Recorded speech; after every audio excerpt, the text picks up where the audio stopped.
Hello friends, welcome to cooking zone.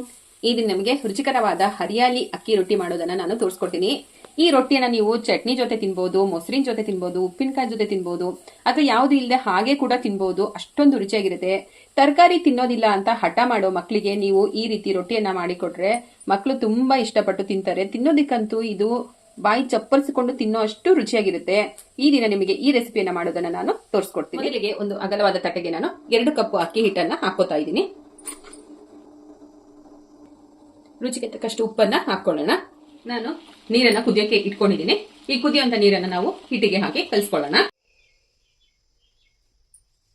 ನೀವು ಹಿಟ್ಟಿಗೆ ನೀರು ಎಷ್ಟು ಬೇಕಾಗುತ್ತೋ ನೋಡ್ಕೊಂಡು ಸ್ವಲ್ಪ ಸ್ವಲ್ಪನೇ ಹಾಕೊಂಡು ರೊಟ್ಟಿಯ ಹದಕ್ಕೆ ಕಲಿಸ್ಕೋಬೇಕಾಗುತ್ತೆ. ಈಗ ನೀರನ್ನ ಸ್ವಲ್ಪ ಸ್ವಲ್ಪನೇ ಹಾಕೊಂಡು ನಾನು ಹಿಟ್ಟನ್ನ ಮಿಕ್ಸ್ ಮಾಡ್ಕೊಂಡಿದ್ದೀನಿ. ಬಿಸಿ ನೀರನ್ನ ಹಾಕಿ ಕಲಸಿರೋದ್ರಿಂದ ಹಿಟ್ಟು ಬಿಸಿಯಾಗಿರುತ್ತೆ. ಇದನ್ನ ಸ್ವಲ್ಪ ತಣ್ಣಗಾಗ್ಲಿಕ್ಕೆ ಇಟ್ಕೊಳ್ಳೋಣ. ಒಗ್ಗರಣೆಯನ್ನ ಮಾಡ್ಕೊಳ್ಳೋಣ.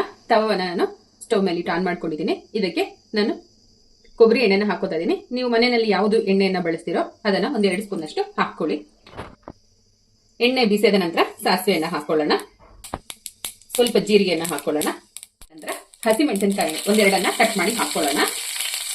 ಒಂದು ಚಿಕ್ಕದಾದ 2 ಈರುಳ್ಳಿಯನ್ನ ಸಣ್ಣದಾಗಿ ಕಟ್ ಮಾಡಿ ಹಾಕೊಳ್ಳೋಣ.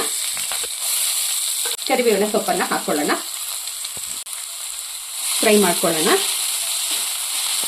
ಈರುಳ್ಳಿಯನ್ನ ಸ್ವಲ್ಪ ಫ್ರೈ ಮಾಡ್ಕೊಂಡ ನಂತರ ನಾವು ಕ್ಯಾರೆಟ್ ಅನ್ನ ತುರಿದ್ಬಿಟ್ಟು ಹಾಕೊಳ್ಳೋಣ. ನಾನು 1 ಕ್ಯಾರೆಟ್ ಅನ್ನ ತಗೊಂಡಿದ್ದೀನಿ. ಇದನ್ನು ಕೂಡ ಸ್ವಲ್ಪ ಫ್ರೈ ಮಾಡ್ಕೊಳ್ಳೋಣ. ಕ್ಯಾರೆಟ್ ತುರಿನ ನಾವು 1 ನಿಮಿಷ ಬೇಯಿಸ್ಕೊಂಡ್ರೆ ಸಾಕಾಗುತ್ತೆ. ಈಗ ನಾನು ಕೊನೆಯದಾಗಿ ಸಬ್ಸಿಗೆ ಸೊಪ್ಪನ್ನ ಸೇರಿಸ್ಕೊತಾ ಇದ್ದೀನಿ. ಇದನ್ನ ಕೂಡ ನಾವು ಫ್ರೈ ಮಾಡ್ಕೊಳ್ಳೋಣ. ಸಬ್ಬಸಿಗೆ ಸೊಪ್ಪು ಹಾಕಿದ ನಂತರ ನಾವು 1-2 ನಿಮಿಷ ಇದನ್ನ ಫ್ರೈ ಮಾಡ್ಕೊಂಡ್ರೆ ಸಾಕಾಗುತ್ತೆ. ಈಗ ನಾವು ಸ್ಟವ್ ಅನ್ನ ಆಫ್ ಮಾಡ್ಕೊಳ್ಳೋಣ. ಈಗ ನಾವು ಮಾಡಿರುವಂತಹ ಒಗ್ಗರಣೆಯನ್ನ ನಾವು ಮೊದಲೇ ಮಿಶ್ರಣ ಮಾಡ್ಕೊಂಡಿರೋಂತ ಹಿಟ್ಟಿಗೆ ಹಾಕೊಳ್ಳೋಣ. ತರಕಾರಿ ತಿನ್ನೋದಿಲ್ಲ ಅಂತ ಹಠ ಮಾಡೋ ಮಕ್ಕಳಿಗೆ ನೀವು ಈ ರೀತಿ ಮಾಡಿ ಕೊಡ್ಬೋದು. ಇದಕ್ಕೆ ನೀವು ಹೀರೆಕಾಯಿನ ಕೂಡ ಸಣ್ಣದಾಗಿ ಕಟ್ ಮಾಡಿ ಸೇರಿಸ್ಕೋಬಹುದು. ತುಂಬಾ ರುಚಿಯಾಗಿ ಆಗುತ್ತೆ. ಇದನ್ನ ಚೆನ್ನಾಗಿ ಸ್ವಲ್ಪ ಹರಡ್ಕೊಳ್ಳೋಣ. ಇದಕ್ಕೆ ನಾವು ಕೊತ್ತಂಬರಿ ಸೊಪ್ಪನ್ನ ಸಣ್ಣದಾಗಿ ಕಟ್ ಮಾಡಿ ಸೇರಿಸ್ಕೊಳ್ಳೋಣ. ಇದಕ್ಕೆ ಸಣ್ಣದಾಗಿ ಕಟ್ ಮಾಡಿರುವಂತ ತೆಂಗಿನಕಾಯಿ ಚೂರುಗಳನ್ನ ಸೇರಿಸ್ಕೊತಾ ಇದ್ದೀನಿ.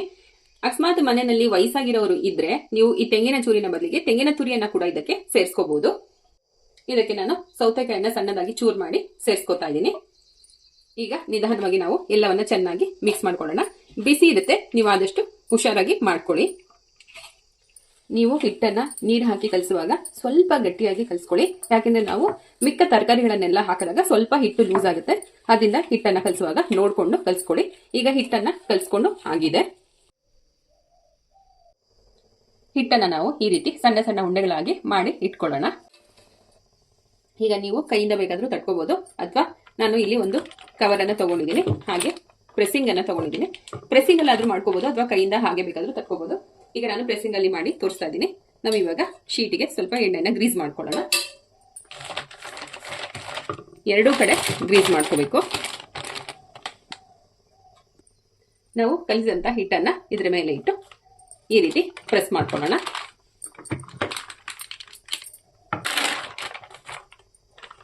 ಬಿಸಿ ಮಾಡೋದಕ್ಕೆ ಇಟ್ಕೊಂಡಿದ್ದೀನಿ. ಇದಕ್ಕೆ ಸ್ವಲ್ಪ ಎಣ್ಣೆನ ಹಾಕೊಳ್ಳೋಣ.